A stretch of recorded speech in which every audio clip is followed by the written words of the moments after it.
Thomas Watson began his life at age 40, after Dayton, Ohio nearly ruined him.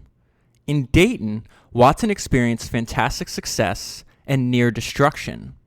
All of it had to happen for IBM to exist at all, and for Watson to take his place among history's great business figures. All right, so that's an excerpt from the book that I read this week and the one I'm going to talk to you about today, which is The Maverick and His Machine, Thomas Watson Sr. and the Making of IBM, and it was written by Kevin Maney. Before I jump into the book, let me just tell you where I found this book. I was actually listening to Mark Andreessen talk. He's the one that invented the Mosaic browser, which turned into the company Netscape. But he's also rather well known because he's the co-founder of the venture capital firm A16Z. And he was talking, and I was taking notes on some of the stuff he was saying. And let me just read this to you. He says, "The entrepreneurs of the past were extreme characters. I'm thinking of Thomas Watson Sr. If you want to know what it is like to work for someone who is harsh, read a book on Thomas Watson Sr. He makes all of today's entrepreneurs look like cream puffs." So as soon as I heard him say that, I just went ahead and ordered the book. He also blurbed for the book too, but Mark, like every single other founder that I've studied founders that came before him. In fact, he says something that I think is really pertinent to like what we're doing here, like the point behind founders. So this is another quote from Mark. He says, "There are thousands of years in history in which lots and lots of very smart people worked very hard and ran all types of experiments on how to create new businesses, inventing new technology and new ways to manage, etc. They ran these experiments throughout their entire lives. At some point, somebody put them down in a book. For very little money and a few hours of time, you can learn from someone's accumulated experience. There is so much more to learn from the past than we often realize. You could productively spend your time reading experiences of great people who have come before you and learn every time." So I just bring that up because this is one of my free episodes of Founders. If you're a longtime listener, you already know. I give half my podcast away for free. I don't have ads or any other ways to support the podcast, except for people that actually are learning from the podcast and get value out of my work. And then the other half, I call it the Misfit Feed. You sign up. It is a way to pay a small amount per month, or actually now there's an annual option too. So if you're interested in supporting the podcast and hearing half of all the podcasts I've ever done, I do 2 extra podcasts every month just for the Misfits, and you can unlock the entire back catalog. And I think what Mark is saying here, for very little money and a few hours of time, in this case on a monthly basis, you can learn from someone's accumulated experience. I think that's the best way to clearly tell you like what's the value proposition for these episodes of Founders. But if you listen to them, I think it's pretty obvious to you. All right, so let me go ahead and jump into to this book. There's a lot of notes here, and this is going to be – it's a strange one. I'm just going to tell you that up front. You know what? I'm not going to run over my own points. So let me get into – we're going to start out in the introduction of the book. And at this time, I'm going to tell you more about his early life like I always do. But for now, I want to tell you about this opportunity because, it's kind of a weird way to start a book saying that, he had a lot of success in Dayton, but it almost destroyed him. Like, what does that mean? And then what does it mean starting your life at 40? So he's being recruited. He works for this company called National Cash Registers.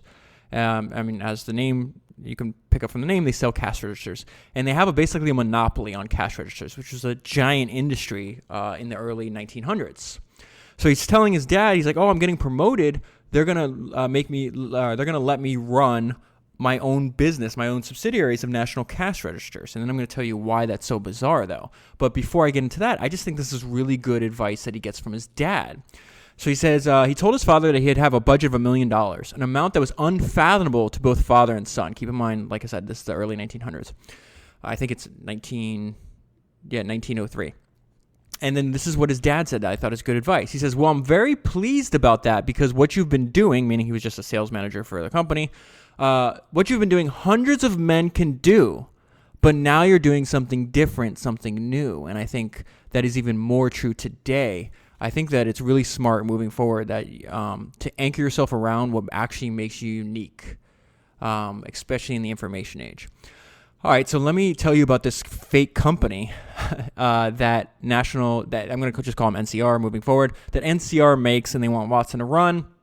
And they're creating a fake company because they want to build a monopoly. And this is important to the story of Watson's life because he winds up catching a charge, and criminal charge. They try to put him in jail. And that's why he says his life starts at 40 and is almost destroyed. And I'll tell you more about that in a minute. So it says he went undercover while creating it's called the Watson Secondhand Cash Register Company, a phony entity set up and funded by NCR.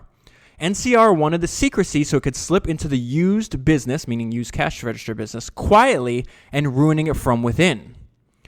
Watson's rather a highly skilled operator, though. So this fake company actually grew into a successful profit-generating company, and it was all a ruse. The profits were an unintended consequence. The business's real purpose was to destroy the competition. So what does that mean? Well, in the late 1980s, NCR is run by this guy named Patterson. And Patterson's extremely important to the life story of Watson as well. And I'm going to tell you more about him. But he was basically like a cult leader and a dictator and somebody that Watson essentially, like almost like an older brother father figure that Watson essentially patterned his life after. He took some of Patterson has some good ideas about running business and a lot of terrible ones. And Watson borrowed both the good ideas and unfortunately the terrible ones. So it says in the late 1890s, Patterson realized that NCR was creating its own competition. NCR was so good at making cash registers that the machines tended to last for years. Independent dealers started buying used cash registers from establishments that either went out of business or purchased newer models. The dealers then buffed them up and sold them, more often than not to someone who otherwise would have bought a new NCR machine. So this occurring to a dictator personality like Patterson was completely unacceptable to him.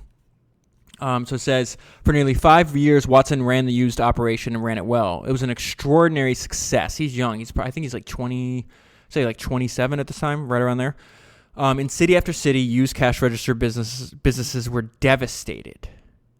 Okay, so then I want to tell you a little bit more about this Patterson. And the note I left myself is Patterson created a cult. And what I didn't know at this point in the book that becomes extremely obvious once the book is finished. Patterson created a cult. Watson did too. Early IBM, the only accurate way based on the information and the reporting in this book, and the author does a fantastic job because he has access to IBM gave him access to all their archives, and there's tons of information in this book that are available nowhere else. Watson created a cult. I remember watching this documentary on Scientology. I think the leader of Scientology now is this guy named David Miscavige. Watson and Patterson have heavy David Miscavige Scientology vibes. So I just need to put that up there. Like there's going to be some things today that we're going to learn about Watson that are good ideas that we could take to our own lives. There's going to be a lot that's not, I wouldn't recommend replicating. This was a very flawed, like everybody. I mean, I'm an imperfect human being too, so I'm not trying to cast judgment, but you can't understand the life of Thomas Watson without realizing that he's got he's got extreme tendencies and personalities in both directions. So it says, if Patterson sermonized that it was right that NCR had an obligation to rid the business of interlopers at whatever cost, Watson would have seen no reason to argue. Watson had grown up poor and had failed in his early attempts at business. He wanted to escape his past. He looked up to Patterson like a religious figure. And the inner circle of Watson, once he gets to IBM, and that he develops the culture over, he ran the business from the time he was 40 to almost 85. It's the same thing. It's the exact same thing. It's really kind of spooky. So this is a little bit more about Patterson's personality. He says, Patterson ran NCR like a Napoleonic dictator. He was a tyrant. He wanted total control of NCR and the lives of everyone who worked there. He fired men without reason and prompted them equally without reason. Promoted them equally without reason. He was a master of manipulation.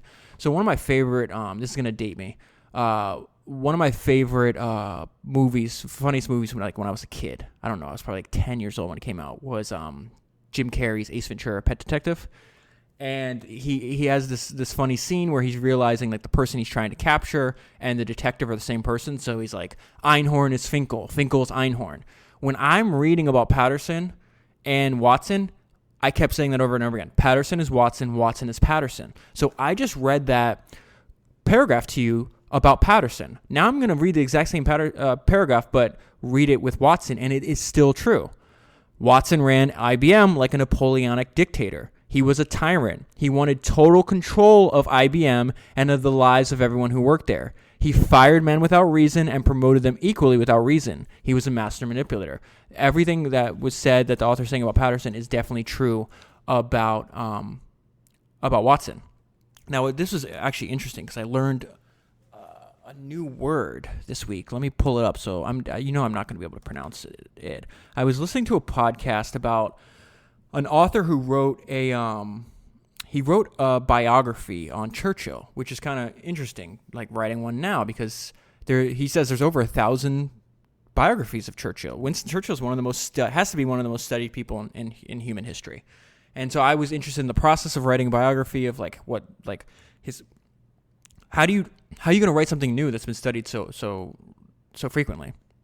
And he brought up the point with the person he was interviewing, because the person he was being interviewed by had read the book, and he's like, it's definitely not a hagiography, however you pronounce that word. And so I had to look that up because I've heard the word before, but I didn't know what it meant. And so it's a biography that idolizes its subject. It's auditory writing about another person, the writing of lives and saints.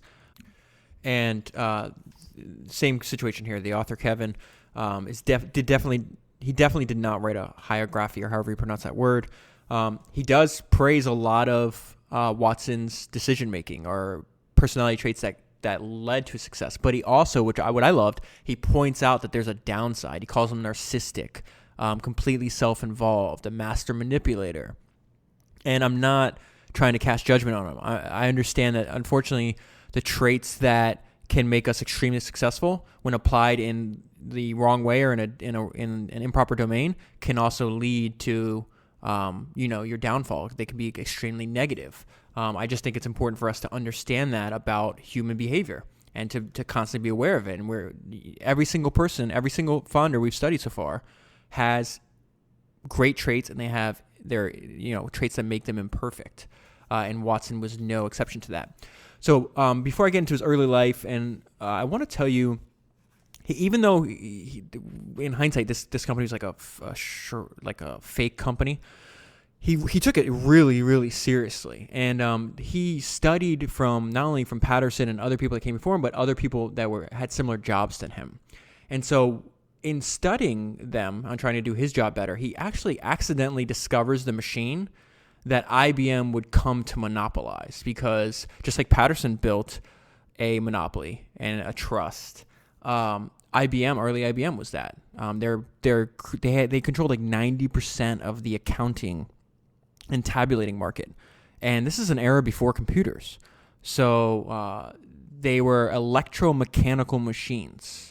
They were not computers. That's not like you think of the IBM, maybe 30, 40 years ago, they got computers. Now they do all kinds of different stuff. It's rather remarkable that the company still, I just looked up, they do like $80 billion in revenue last year. But this is how he discovers a machine that in a few years from now, he builds a company that would actually monopolize. So he meets with a friend of his that works at Eastman Kodak. George Eastman, the founder of Kodak, I actually have a book on him. He'll eventually appear on a future Founders episode. But Watson's meeting with his friend named Ames, and he says Ames had the same kind of job as Watson, a sales manager, but he just worked at Kodak. Ames told Watson that he had a new system that could monitor the performance of each salesman.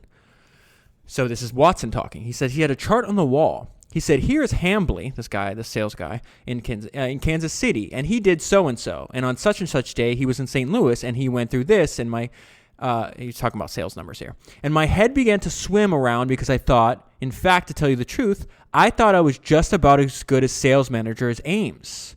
I said, Bill, that's his first name, by gracious, I would like to find out how you know how to do that. So essentially, Ames has a better way to monitor the performance of the sales people that he's put in charge of managing. Ames walked Watson to the accounting department and showed him, they're called Hollerith machines, after the person that invented them, which tabulated information using holes punched in cards. This just opened my eyes, Watson. So Watson said. So he realized, I thought I was doing a good job, and then I was exposed to somebody that's actually doing a way better job. So at this point, let me step back in the story. I want to tell you a little bit more about his his early life, because it is rather inspiring, the fact that, he grew up really poor, dies really wealthy, and didn't really start his own company till he was 40 years old. So he's born in 1874. Watson lived nowhere near anything that could be called a city. He lives in this family farm out in rural New York. Watson's father never knew success. He combined farming and lumbering, but fell victim to bad luck and his lack of business savvy. The Depression of 1873 to 1879 kept the family struggling all through Watson's youth. And this is a really important sentence here. It says, Watson didn't seem to have any outstanding talents. He found little value at school, so he winds up leaving school early. I don't even know. Maybe the equivalent of a high school education, maybe a little less than that. So he winds up looking for work, and he gets a job keeping the books at a general store. This is in 1891. He winds up, then he gets his first job as a salesman. So another thing to understand Watson is he's a co-founder of IBM. He essentially runs it because IBM is basically a one-person company, especially because the other co-founder dies, and I'll tell you a little more about him. But Watson thought of himself as a salesman. He thought salespeople were the most, that's his first few jobs. That's why he had success. That's who he managed for most of his career. And so this is him getting his first sales jobs after the job at the general store. And he was selling sewing machines and musical instruments in the back of a wagon. I mean, that's insane. So it sent Watson to call on potential customers. This was Watson's first salesman job. The work frustrated him. He made little money. Watson quit and moved to Buffalo to try selling sewing machines. He had some success at here, but he has this experience early on. Watson's superstitious, so this is actually an important experience in his life. So he'd sell sewing machines during the day, and at the end of the day, he'd end most of his days at a local saloon. One evening, Watson stopped in a bar and stayed until closing. When he came out, his horse and wagon and the sewing machines on it had been stolen. Watson reported his loss to his boss and was promptly fired. Watson concluded that alcohol could never be mixed with business.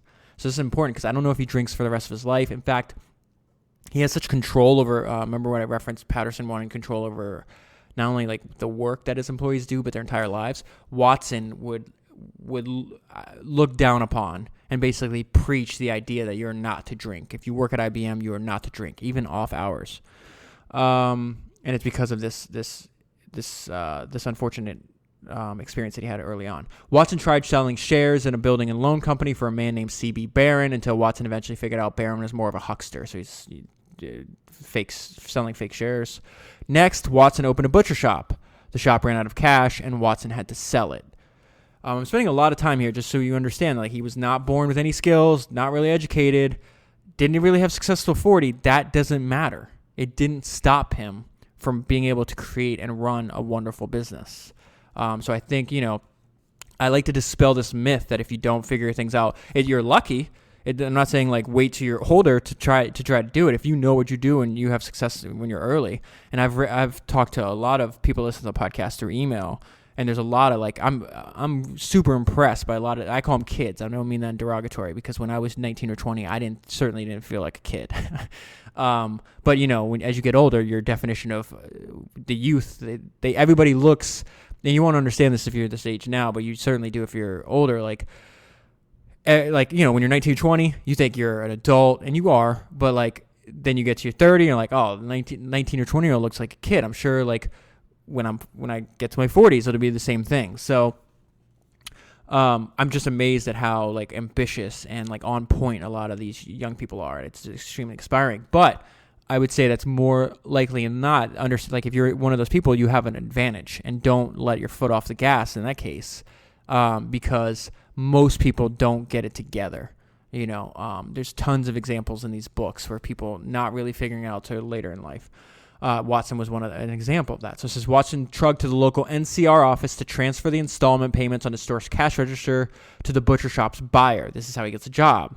At the NCR office, this was another important event in his life. At the NCR office, he talked with salesman John Range.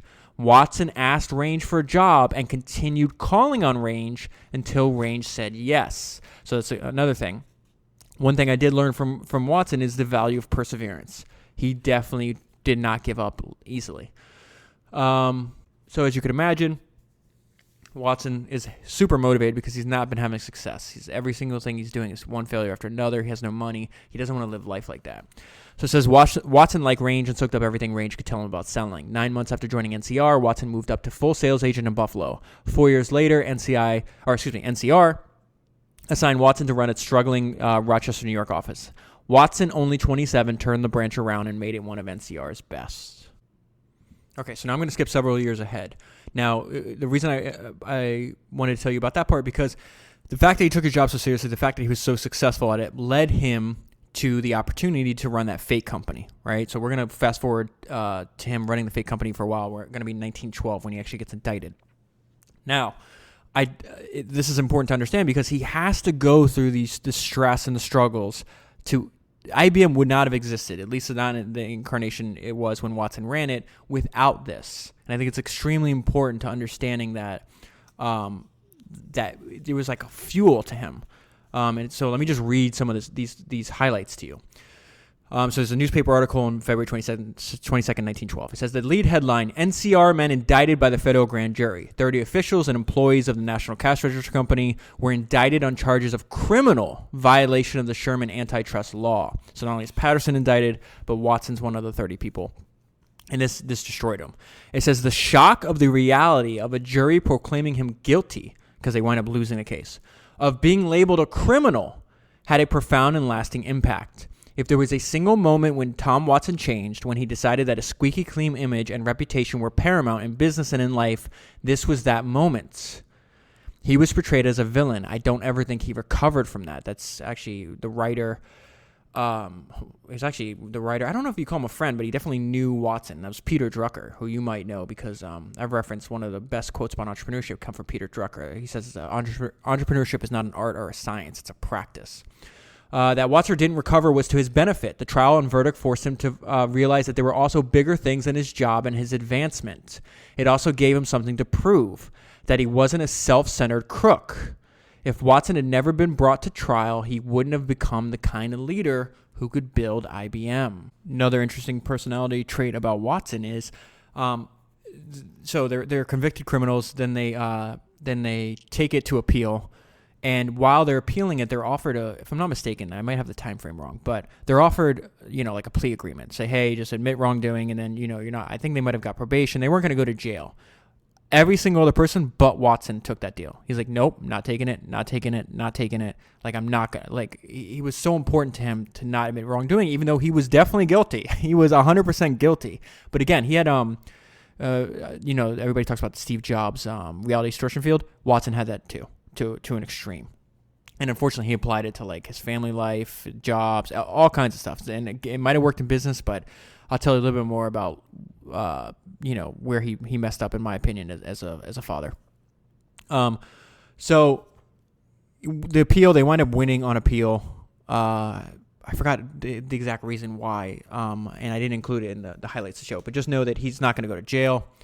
Actually, he doesn't, at this point, what I'm about to read, he doesn't know he's not going to go to jail. So Patterson has, like I said before, he's Scientologist vibes to me. This, at least the documentary I'm referencing where David Miscavige that manipulates everybody around him. Patterson's doing the same thing. And he doesn't like the attention that Watson was getting. And he winds up firing him, kicking him out of the company, which is kind of crazy. So let me just tell you about Watson's time. This is what it talks about how it destroyed him. He has to start over at 40. He said he had been at NCR for 17 years. This is the terrible situation he found himself in before founding IBM, so this is important. At the age of 40, Watson lost his job and felt the need to leave the city he had adopted as his home, while his wife was about 2 months shy of delivering their first child. Worse, he still had a jail term hanging over his head. What company was going to hire a top executive who might soon go to prison? Watson started making trips to New York to see what jobs he could find.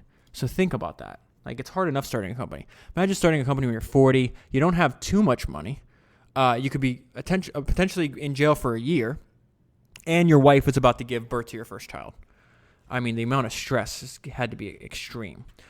So he winds up meeting this guy, Charles Flint. Charles Flint is going to be the co-founder. He's essentially the founder of what becomes IBM. Watson becomes co-founder after, Charles starts the company first, right? I want to spend some time talking about Charles Flint because I haven't found another book on him. And Charles Flint has an unbelievable life story. And I can't believe I can't find a biography about him. Because if I did, I would do that immediately. So let me just tell you a little bit more about that. So it says Watson had an appointment with Charles Flint, who would change Watson's life with a job offer. 64 years old when he met Watson, Flint had already packed his life with more adventures than a room full of ordinary men. Flint started his first dockside business at 18. He came from a family of shipbuilders and captains. On the coast in Maine. So he started his first business at 18, and then he won a job with trader William Grace. This guy is famous in his own right. William R. Grace by approaching him on a ferry and saying he'd initially work for him for free. In 1872, Grace organized W.R. Grace and Company as a shipping and trading firm and asked Flint to join as a partner. Interesting enough, this company, Grace and W.R. Grace and Company, is still in business after 130 years. I love seeing stuff like that. W.R. Grace established the Marine Midland Bank. They sent the first commercial ship through the Panama Canal. They introduced shrink wrap packaging to the food industry and grew into today's chemical and construction materials conglomerate. What? It's amazing. Flint got involved in this is the crazy life that Flint lived. Remember, he's a co-founder of IBM in addition to all this stuff. Flint got involved in South American shipping and politics. An opportunistic arms trader, Flint retrofitted commercial ships with dynamite guns and sold them as battleships to warring South American nations. He smuggled torpedoes across Colombia to his military customers in Peru. Theodore Roosevelt, then the Secretary of Navy, asked Flint to use his skills to help the United States obtain warships. Flint and Roosevelt become friends. Flint had been a friend of President Roosevelt, Harrison, and McKinley, an acquaintance of dictators and royalty around the world, and a sportsman who hunted and fished with steel magnates Andrew Carnegie and Charles Schwab. That's one of the craziest paragraphs I've ever read in any book. He was jovial and supremely self-confident. He rarely failed to deliver on promises, no matter how outrageous. He loved inventions and gadgets. He latched onto automobiles soon after they were first sold to the public and funded a race car in the late 1890s. He had one of the first incandescent lights installed in a New York City residence. So the reason I'm including this is because this goes through a bunch of the founders that we've covered. We've covered Carnegie. I've talked a little about Charles Schwab in relation to Carnegie. I'll eventually do a book on him by himself. He's buying cars from Ford, who I've covered at length, 3 or 4 different times. I just covered the book Empires of Light, which talks about the very first houses in New York City being lit up by Thomas Edison. J.P. Morgan being the very first one. Another one, he says he saw the potential of airplanes and got involved with the Wright brothers. I did a podcast on them as well, cutting a deal to sell their airplane overseas. Flint's international trading led him in 1872 to start pulling together rubber exporters until he eventually created a monopoly called U.S. Rubber. So that's the important thing about Flint. This is before the Sherman Antitrust Act, his life at least. And that's what he did. He set up trusts. He'd buy a bunch of companies, eliminate competition because he thought it was more efficient, and he did this. So he says over the following 30 years, Flint put together 24 trusts. And so a little bit about that, this point in history to understand. Like now, they'd be in jail. He'd be in jail if he did this. But trusts were tolerated and seen by many at the time as beneficial. Years later, attitudes towards trusts would take a dramatically darker turn. Among his trusts, Flint had his hits and misses. One of his last and one of his worst, and it would be one of his last was one of his worst, and it would be the unlikely and inglorious beginning of IBM. So what does that mean? IBM was not called IBM. Watson names that later. It is called one of the worst company names in history. Computing. So he merged three or four companies together, including those Hollow Earth machines I mentioned earlier, and he calls the company Computing Tabulating Recording Company, or CTR for short. It didn't work. CTR started life bloated with debt. It achieved no economies of scale and no market advantages of a trust. Flint desperately needed someone to come in and save his experiment. That's when Watson walked through Flint's door. So Flint is going to partner up with Watson, even though Watson has a jail sentence hanging over his head. I already told you this point, but it's worth repeating a few pages later. He considered starting a business but didn't have enough capital.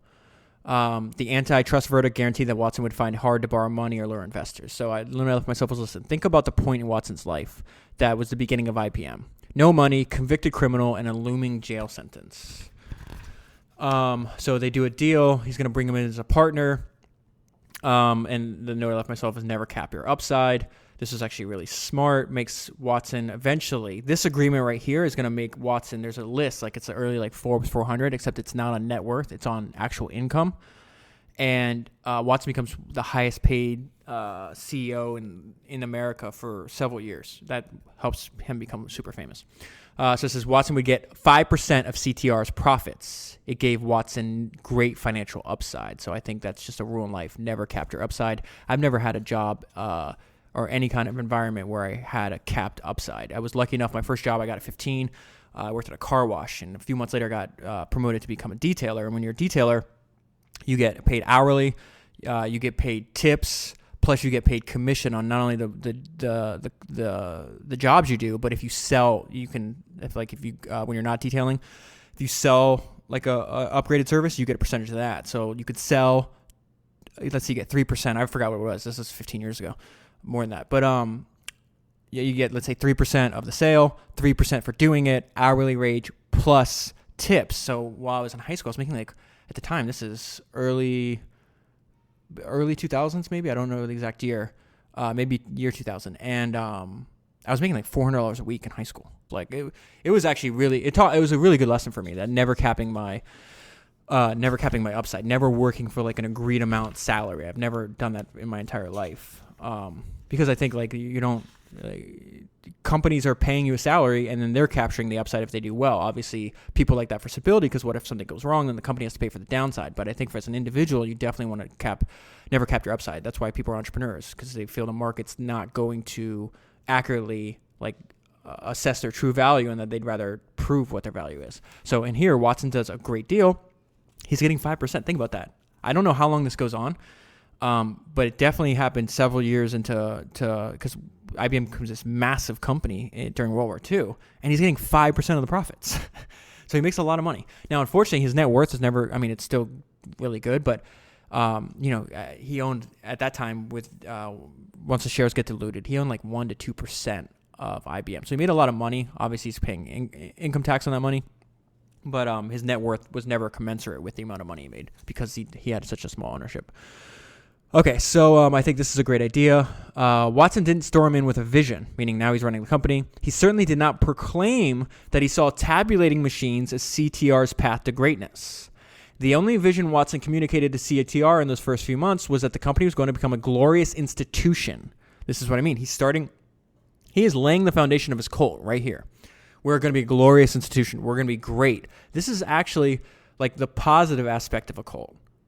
Without the manipulation part, but telling people and convincing them and being optimistic, I think is really, really smart. Considering CTR's condition, that pronouncement was enough to convince a lot of CTR employees that the new boss was a nut. Many who had been with CTR saw our company decline, not one of greatness. So it's a big problem. You're taking over a company, everybody thinks it sucks. Even if it does suck, you have to convince them that in the future it won't. The restraint showed Watson at his best. A charismatic, forceful leader who because of circumstance, chose to apply patience and savvy. Watson's force of personality, though, would not stay in reserve for long. Now, right after this, he learns that he's not going to go to jail, and then the book talks about this is his why. This is what was driving him. This is why he gets so insane later on in life. Watson finally broke free of the worst episode of his life, but the desire to bury his past now consumed him. He had to prove Patterson made a mistake, and he had to prove to the world that he was a moral and straight-shooting businessman. To do that, Watson needed to build CTR into a great and admired company. And this is where we see that the separation between Watson the person and IBM the company starts to evaporate to the point at the very end there is no separation. And I'm not recommending that. I want to be clear. Like he was I would say a terrible husband and a shitty father. And that's why towards the end of the book, I started having a distaste for him. I think the perseverance, the optimism, the charisma, I like those characteristics, but I have a hard time respecting anybody. I don't care if you make $1 billion. If you're a crappy dad, you failed at life. It doesn't matter. And I think, there's some stories in the book that I'm not even going to talk about. It's terrifying the way he would talk to his kids. He would talk to his kids' wives later on in his life. He was obsessed with status and other people adulating. He would self-adulate, but he constantly craved compliments from other people. People that got promoted in IBM were the people that would kiss his ass all the time. That's a bad idea. That's a terrible idea in business. And if it wasn't for the fact that he essentially, like, he had some good strategic moves, that essentially why IBM was successful at this time was because he creates a monopoly. He does exactly what Patterson did. He had 90% of the market. That's why it's successful. He confuses that with like his own greatness. And if he was operating in a normal environment where he did not have a monopoly and his staff, they talked about like his son eventually takes over the company. But he makes, he doesn't let go till he's like 85 or something like that. I forgot the exact age. But he said if his son didn't take over, he had nobody that was qualified to run the company. That's an indictment on your leadership. If you run a company for 40 years and you have not, there's nobody that can take your place. God forbid you die early or whatever the case is. Nobody, because he didn't keep anybody around. He did not. He only wanted people to tell him how great he was. It is a weird book, man. It's bizarre to me. Now there's some good ideas. I mean, this is not one of them. I jumped way ahead. What I just got done telling you is probably 20 years, maybe 15 years in the future where we're at. This IBM doesn't exist yet. See, he hasn't renamed it. It's still CTR. He does have, I think, somewhat of a good idea here. It's not always a good idea, obviously. It depends on the talent that you have. But he did prefer to promote from within. He liked training his own people. Why? Because he's building a cult. Watson ran on the seat of the pants instinct. He reached into every corner of CTR to find talented executives. He did not look outside of the company. So I'm saying it can be a good idea. I need to rephrase. Sometimes you need to go outside the company. When I joined the company, Watson said in a speech years later, there were plenty of ideas lying around, but many of them seemed too big for the organization to handle. The directors told me, you have to go out and hire outside brains before you can build up this company. I told them that's not my policy. I like to develop men from the ranks and promote them. So he has this quote. He says, I've preached and preached and preached. This is actually a good idea too. I guess what really influenced the way I think about him, and again, this is just my opinion. It doesn't matter. Like, it's not important what I think to anybody except myself. There's a lot of quotes in the book from you remember he went through IBM. The author went through IBM's archive, and like the minutes of these meetings, I just cringe. I would never allow anybody to talk to me like that.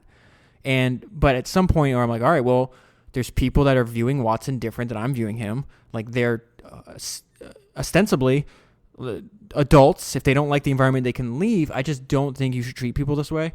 So he says, but he does have good ideas. He says, I preach and preach and preach to study the business, study the business, study the business. So I believe in that. I think anything that your craft, like, you should study. You should try to be as you're going to spend half your waking life working on something. You might as well be as good as possible at it. And I'm motivated by and admire people that in all forms, that get really good at their craft. So I think what he's saying here, but like, here's an example of some quotes from some of these meetings. He says, the fact that I criticize some one or two or three little things doesn't mean that you men haven't been working and haven't been trying. It doesn't mean that I'm dissatisfied with all of you either. But in business, especially in a business like ours, where there are so many things to take into consideration, it behooves every man to analyze every report that comes out.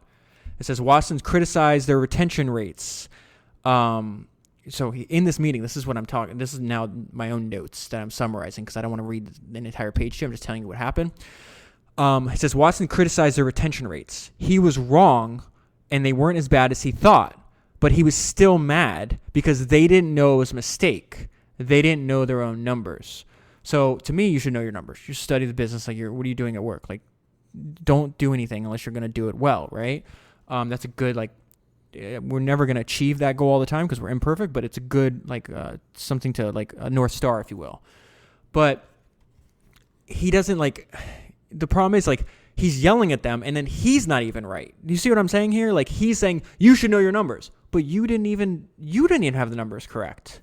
So that's what's, he does all these kind of weird decisions in the way he talks, and, he has meetings where he's got 12 of his highest paid executives, and he'll spend 2 hours just talking, and they don't say anything. There is no pushback as far as what I learned from the book, and that's just not. I don't understand why from the founder CEO perspective, why you'd want that environment. Two, why you'd how bored these people must be. And then I thought to myself, I was like, well, David, you might be wrong. They might have really loved this guy, that they literally think he's everything out of his mouth is just pure wisdom, and they love to sit there and be lectured to. It's just. it's not for me.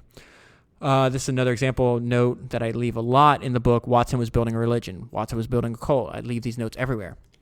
So let me give you an example. He preached about health, a topic far afield from a typical business presentation. He told the audience, get enough exercise, fresh air, eat the proper quality of food, and get enough sleep. A whole package of Watson-like traits began to percolate through CTR. Watson carried the culture of his old company, NCR, inside of himself. He transplanted aspects of it into CTR. In both companies, salesmen who met or beat their quotas became club members for that year. They attended a week-long annual convention. Watson would reconstitute other NCR cultural artifacts, such as the Employee Country Club, a schoolhouse for training, and a company-wide newspaper that served as a propaganda organ. Watson pushed to infuse optimism into the culture of CTR, so that's a positive among a sea of, there's a bunch of negatives in here. He wanted everyone to share his faith in the company's future. Most of the people inside of CTR never had a reason to think grandly about the company. Again, these are good things that he's doing. CTR had been falling apart, but Watson wanted employees to see what he saw, that CTR had a vision of something way beyond our present conception, meaning our present state. I think that's a good idea, and I think it also applies to individuals. All those things mean unlimited opportunities for every one of us who started in this business. Slowly, Watson won converts to his religion, and it talks about either you converted or you left. There was really no gray. You were going to buy in or you were going to be expelled. Okay, so now this is actually a good strategy that Watson does. At the time, CTR is going to lose a bunch of their patents. So the note is like, what do you do when your technology is outdated and your patents are about to expire? He doubles down on innovation. So he says, better technology translated into sales. Thinking of the lessons from his friend Charles Kettering, Watson decided to fund a laboratory full of engineers like Kettering. So it might be Kettering, but I think I've heard it pronounced Kettering. You might have heard that name before. He was a founder, sold his company to GM, and then Charles Kettering winds up being the head of research at General Motors from like 1920 to 1947. So it kind of overlaps with like what some people think is like the glory years of General Motors. He did that by doubling down on engineering. So he gets this idea. Charles and Watson met at NCR, and eventually Charles left NCR to start his own company and then sells that to GM. So he's learning from other people around him, very smart, and this idea of saying, hey, the only thing like we're going to be able to do is invent our way out of this predicament. So it says in 1917, Watson recruited James Bryce, who would come to rival Kettering as one of the most important product developers of the century. Brilliant and moody with a dry sense of humor, Bryce was named CTR's chief engineer. He worked on or directed nearly every new tabulating product over the next 2 decades.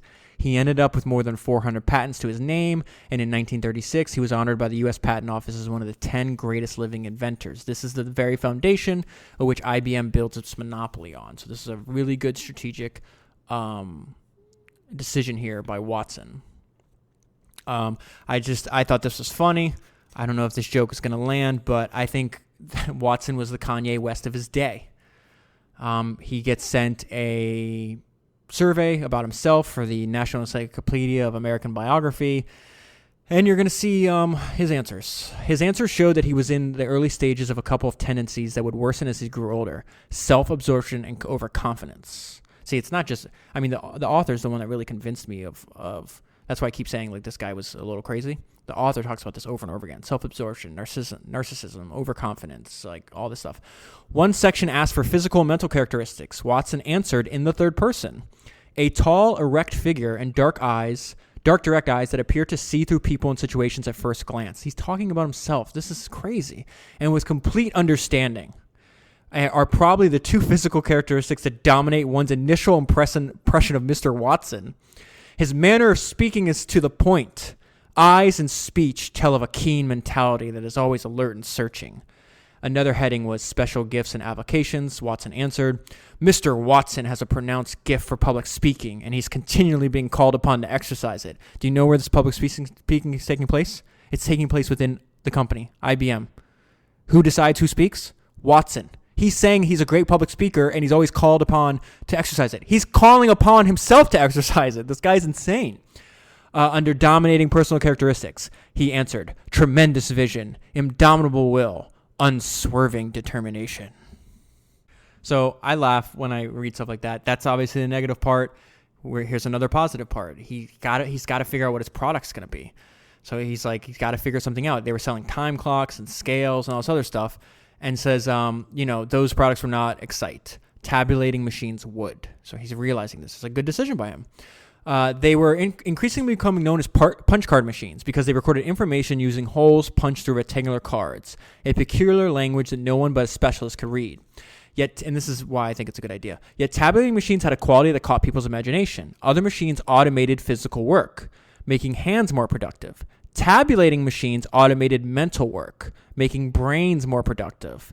There had never been anything quite like them. So it's almost like a very prehistoric, I can't think of the word I'm looking for, but like a computer, but like such a tiny version of one. But this is why I think it's interesting, because he got in at the very beginning. So he actually has a chance to shape the industry. So he says, because there had not been nothing quite like these tabulating machines, and because they were only beginning to be adopted by an industry, the field in the 1920s laid wide open to new ideas. For this reason, Watson increasingly turned his attention toward data processing, as he called it, well before most anyone else. So he's ahead of his time. He clearly understands the importance. And I think the reason I bring this up is because mainly in the world of atoms mainly in the world of bits, not so much in the world of atoms, like we're in the very beginning, like what Jeff Bezos talks, day one of the internet. I think a lot of different parts of the internet are wide open for people to still invent and shape what the future is going to look like. Just like in Watson's day, the tabulating, and this is extremely important. Like, think about how many businesses need data processing. All of them, a ton of them. So he's got a giant market here. So he ditches the slow growth industry. I'm reading my own notes. Go for the one that has a future and one where you can have an advantage. I kind of just said that. This is him laying it out to. I think he's already renamed it to IBM, because it says, Watson then pointed to where IBM wanted to go. There isn't any limit for the tabulating business for many years to come. This is all quotes from him. We have just scratched the surface in this division. I expect the bulk of increased business to come from tabulating. Because the potentialities, I don't even know what that word is, are greater, and we've done so little in the way of developing machines in this field. Underneath that statement lay a number of reasons other than the thrill of new technology. Why Watson zeroed in on the punch card business. When seen together, the reasons click like a formula for total domination. IBM would never be able to make sure it was a world leader in scales or time clocks, but it could make certain that it was the absolute lord of data processing. The formula began with patents. Watson had learned the value of patents while at NCR and from Kettering.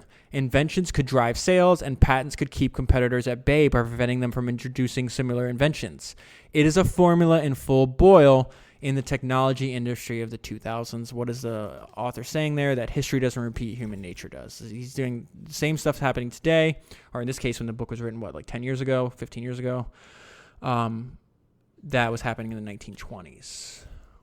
It says, let's see, what was I trying to remind myself? Once you decide what you want to do, find other ways to optimize your strategy. For example, we want patents and okay. It's actually, so he makes that decision. That's the hardest part. Then he's going to drive forward, and he just said, I'm going to build this company on patents, right? Well, one way to get patents, right? What I was saying, find other ways to optimize your strategy. Well, for example, we want patents, and we'll either invent them, but we'll also buy them. We'll buy yours too. And that's what he does. Watson acquired more patents by buying upstart competitors. For instance, IBM bought J. Roden Pierce, another guy, fledgling punch cards machine company, to get Pierce's patents, and to get Pierce, who would go on to win more patents as an IBM engineer. Controlling the key patents on tabulating systems helped make life difficult for the competition because competitors would have to invent entirely new technology or license IBM patents. That's one paragraph. Is also why when almost right before he dies, IBM gets hit with an antitrust suit because of this. Because they created a monopoly. And now here's another example of really good ideas and personality traits from Watson. It's not like he was a super talented person. Let me just read and you'll understand. He was obviously talented, but he didn't have like innate talent. He just thought about things and made some good decisions. He made some big bets and he got them all right. Data processing was a young technology. Watson realized clever engineers would be able to improve punch card machines. Clever salesmen would find new applications and new customers. The company that could fund the best research and development and the best marketing could outdistance any competitor. So he's laying out his blueprint here. This applies to every company. IBM was the one company that could afford both. Watson had no epiphanies. No voice spoke to him about the future of data processing, because I'm not a big believer in that you can predict the future. I think the world we live in is way too much complex, and you should go about it in almost like a Watson-type manner. He had no epiphanies. No voice spoke to him about the future of data processing. He didn't have a grand vision for turning IBM into a punch card company. He got there little by little, one observation after another over a period of 10 to 12 years.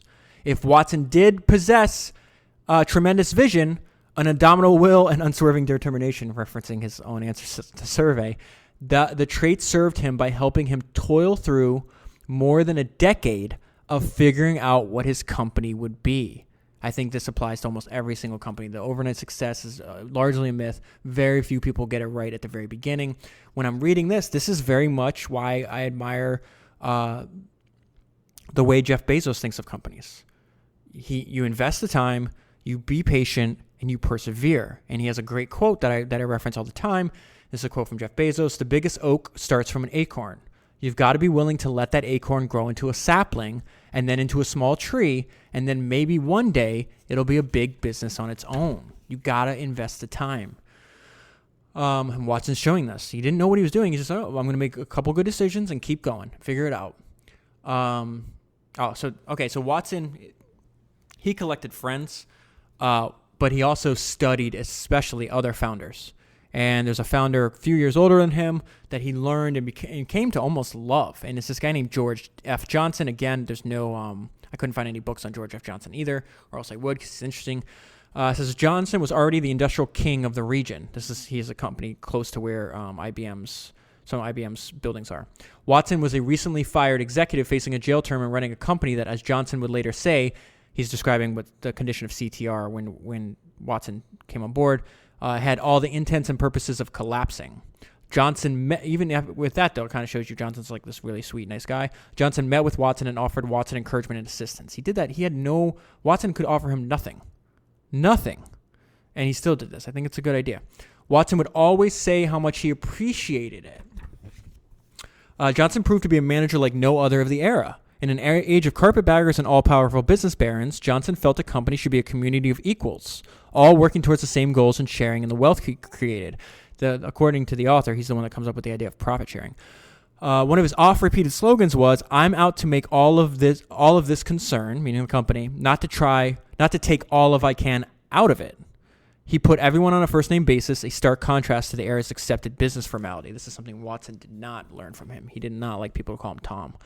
He built homes and sold them to employees at cost. He offered free meals in a company restaurant, free legal aid, and medical care. He built glorious, extravagant parks and left them open to the public. In 1919, Johnson instituted a plan that he dubbed a profit sharing, modestly commenting that it was a comparatively new idea in an industry, and an idea that is common today. He decreased the workday from 9.5 hours to 8 hours, prompting 12,000 employees to spontaneously rally around his home to thank him. Johnson never stopped winning the reverence of his workers. So I don't want you confused. He's friends with Watson. Watson was much meaner. Johnson never stopped winning the reverence of his workers and the communities in which they lived. As time went on, he used money and his personal fortune to build one of the world's largest public swimming pools. He built a series of carousels that he donated on the condition that they forever be free to anyone who wants to ride them. A few of them remained operating and free to the public into the 21st century. Watson's management approach in the 1910s came nowhere near Johnson's. IBM ran its factories for efficiency. Although IBM didn't treat manufacturing employees any worse than most companies of the day, it didn't treat them particularly well either. Learning from Johnson is causing Watson to change some of the stuff because he has to compete with Johnson. He says his factory is set in a labor market where most people, particularly the best workers, wanted to work for Johnson. The residents weren't so sure about IBM. The smart thing for Watson to do would be to follow Johnson's lead. Before I read this to you, my own notes, this is the mentality I find is very common in founders, but also taken to some degree, you have to ask yourself, is this the environment that you want to create?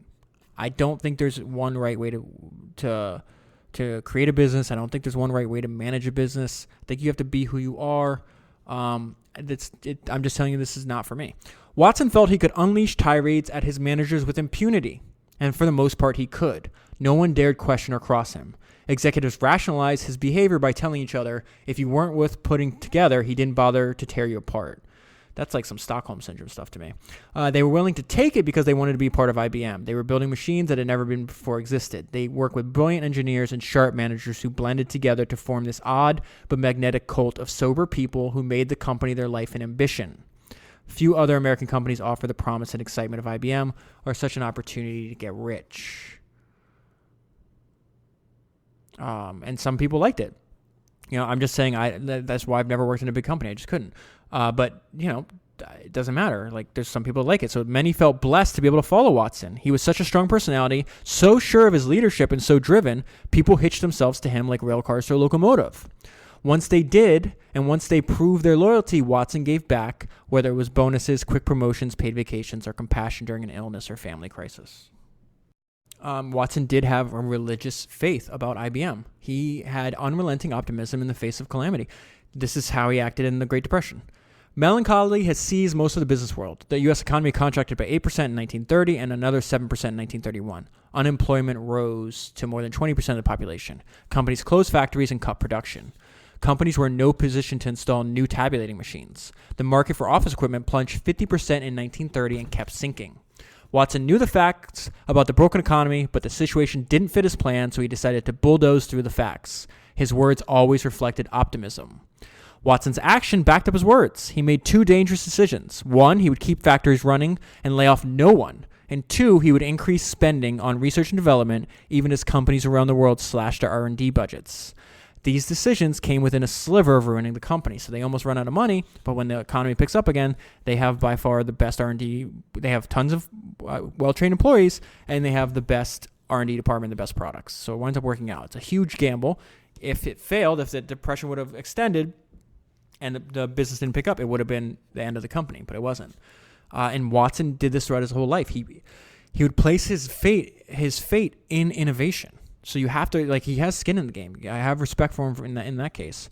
So it talks about, he's in the middle of depression. He's building this giant R&D facility. They say it's very similar to, Xerox's Palo Alto, the park that's famous, or Microsoft's research in the late 90s, research center in the late 90s. So it says, how could Watson justify this? He spent $1 million for something as amorphous, as research and development, when businesses were falling apart and nearly 1/4 of Americans barely had enough to subsist.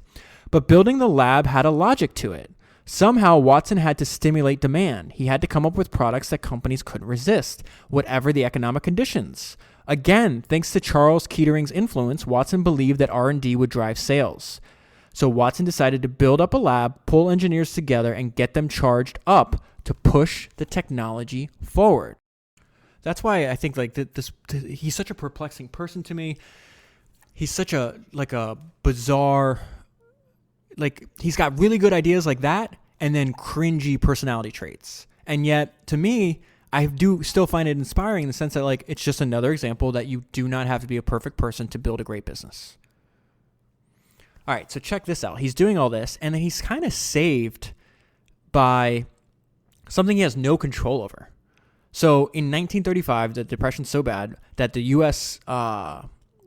Congress passes the Social Security Act.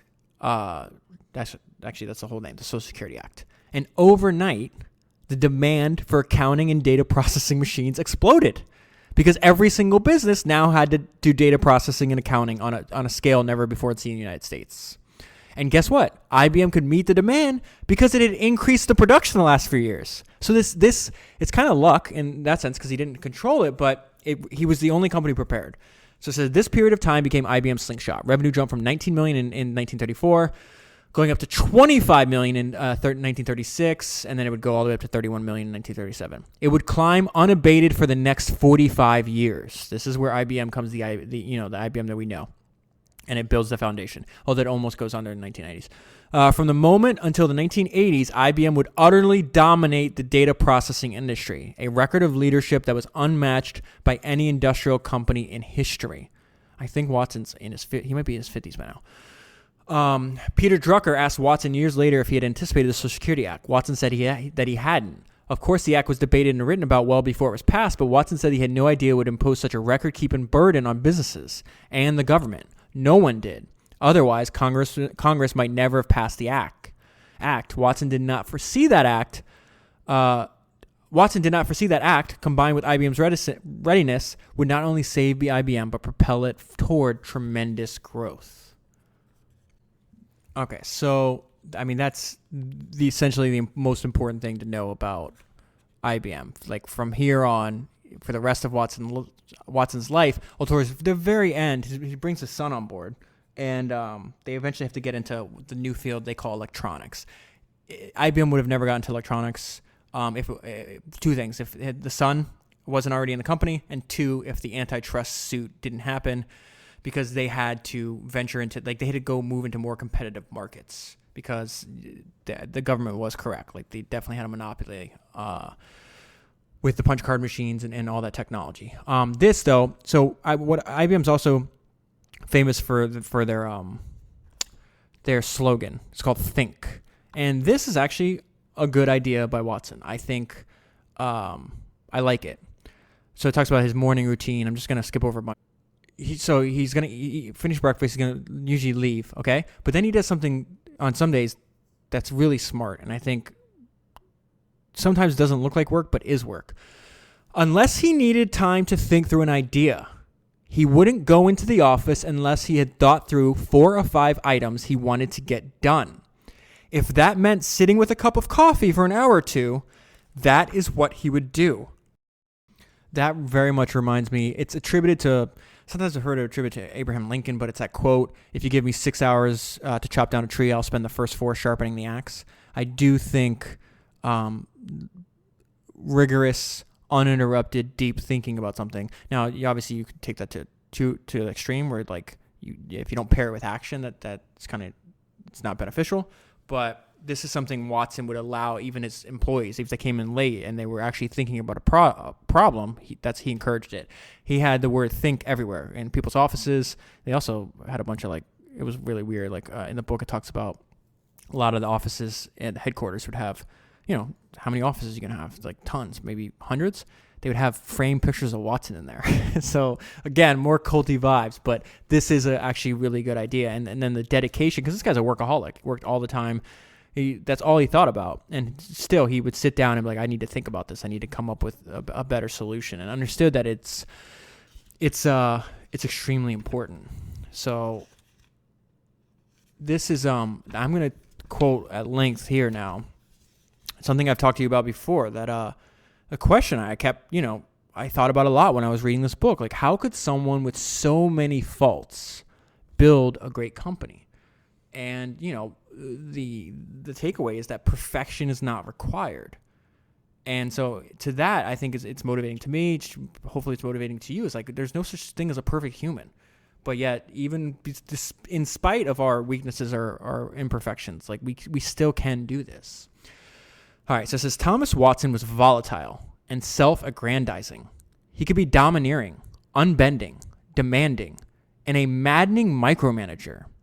His company, however, projected an aura of classiness, excitement, and strength.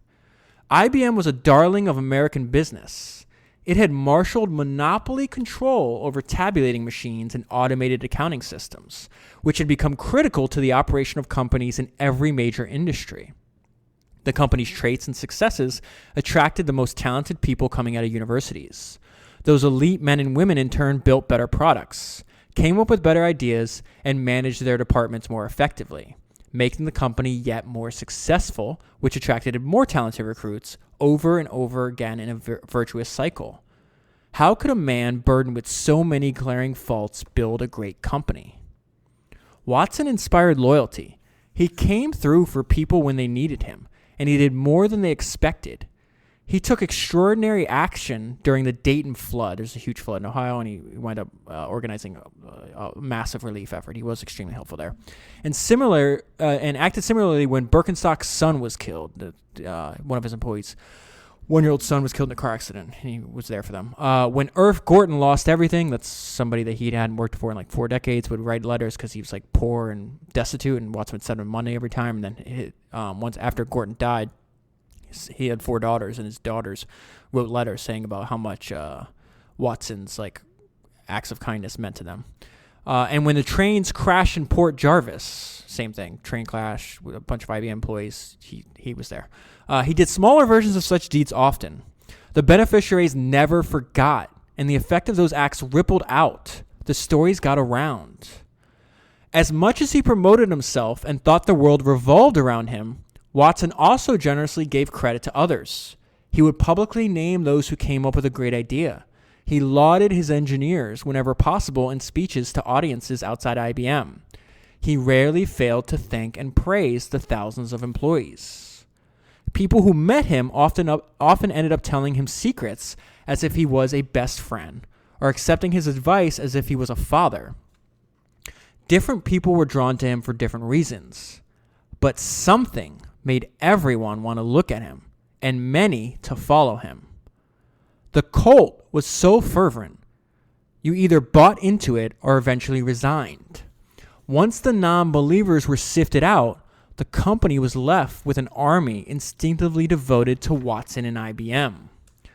Some of Watson's small decisions and actions were horrendously bad, but the big ones, he got right. That is where I'm going to leave the story. Where we're at in the story, he still runs the company for like another 15 or so years. If you want to read if you want to get the full story, I leave a link in the show notes. It's also available at founderspodcast.com. It's Amazon affiliate link. If you buy the book using that link, I get a small percentage of the sale, no additional cost to you. It's a great way to support the author for all the work they did. Support yourself by reading a great book, and support me and the ongoing production of this podcast. Speaking of the ongoing production of this podcast, I just want to remind you that if you haven't already, if you're one of the many people that have sent me nice messages, have left reviews, done all these nice things, talked about how much you've learned from this podcast, but have not yet signed up to the Misfit, please do consider. It's a small amount of money. You can sign up on the annual plans, even less money on a monthly basis. And it's a way for me to keep this podcast going. It's the only way I'll be able to dedicate all the time that I do. And I still think that out of all the entrepreneurship podcasts out of there, that come out on a weekly basis, I don't think anybody else prepares more than I do. I have the hardcover version of this book. This is like a 14, 15-hour read. It takes me longer, obviously, because I have to stop and highlight and think about it. The hardcover version's 450 pages. So it's an unbelievable amount of information I have to go through to try to...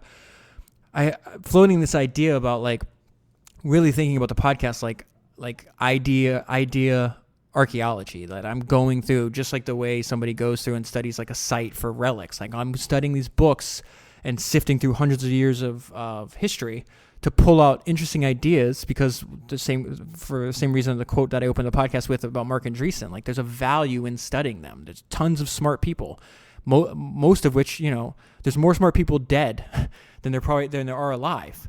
And they have all these ideas for us to use. I mean, there's hundreds of years of history where lots and lots of very smart people worked very hard, ran all types of experiments, and then they ran these experiments throughout their entire lives, and at some point somebody put them down in a book. So I think that's obviously very valuable information. So I am asking you, if you have not done so already, please sign up. It takes unbelievable no amount of time. You can listen to these the Misfit podcasts, which are private, exclusive feeds in your podcast player like anything else. You unlock all the old ones that I've done, all the past ones I've done.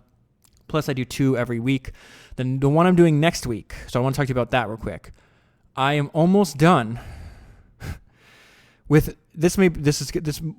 I'd be shocked if this wasn't the longest podcast I ever do. I'm reading 50 years of Warren Buffett's shareholder letters on Berkshire Hathaway, and the book. So I have the hardcover book.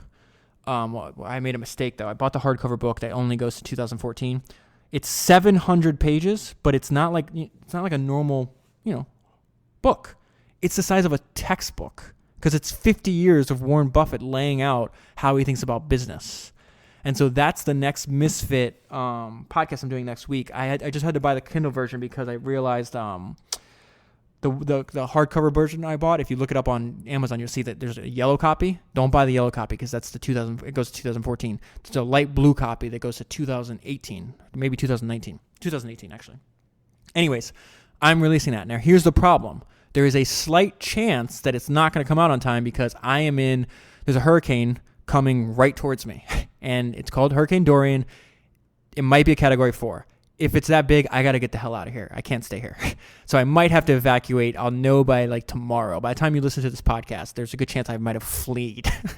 I've been through enough of these things. I can't stay for a storm like that. It's extremely, extremely dangerous. So I'm going to bring all my equipment, all my books, everything with me, but I have no idea where I'll be or what the conditions will be or anything. So if I'm obviously interrupted like that, I won't be able to record, but I'll update. I might just like record like a little episode on my iPhone and release it and tell you guys, publish it to the podcast feed so you see that it's not coming out on time. Hopefully that's not the case. I mean, these storms are unpredictable. The cone, the uncertainty is just off the chart. So I have no idea what's going to happen. And so I just have to react to that uncertainty. So there's a chance. So if you haven't signed up for the Misfit feed, do that. It not only you're doing it for selfish reasons to support yourself because there's tons and tons of valuable information in the Misfit feed, just like there's tons and tons of valuable information in the free feed. But not only that, you're going to get the amount of information. I mean, the amount of useful information that Warren Buffett has that's going to appear in this next podcast would pay for years of subscription to the Misfit feed. You're going to spend half your waking hours working, and if you could find ideas from really smart people that you can apply to your work, the return on that investment, and that's why I really think about it. Like, I don't think about it in price. I think about it really is an investment. This is an educational thing that you're buying. It's professional research, in the words of Bill Gurley and Danny Meyer, the founder of Shake Shack. That's what they call like their extra work that they do. Professional research. I really like the term. So anyways, I think it's a no-brainer. Hopefully you do as well. If you're getting any value, please do consider doing that. Thank you very much. I will update you. And then next week, Warren Buffett. I have this week was insane. This is the most, I think this week I ordered 10 different books sent to me by listeners. So if you have a book that you want, that you recommend, that you want me to cover, send it all over. Send them over. I'm pretty sure I've ordered every single one. Just whatever. Like, I don't need to think about it. I just buy it. There's I don't even know what my queue is right now. It's got to be more than 40 different books that I have to get to. So I don't know when they'll be out, but if you have sent me a book, I will eventually turn it into a Founders episode. That's almost a year worth of books. It's really quite remarkable. So send that to me. You can send it to me on Twitter at Founders Podcast, or you can email me, david@davidcenter.com. Thank you very much for listening. Thank you very much for your support. If you like the podcast, tell your friends about it. I will talk to you next week.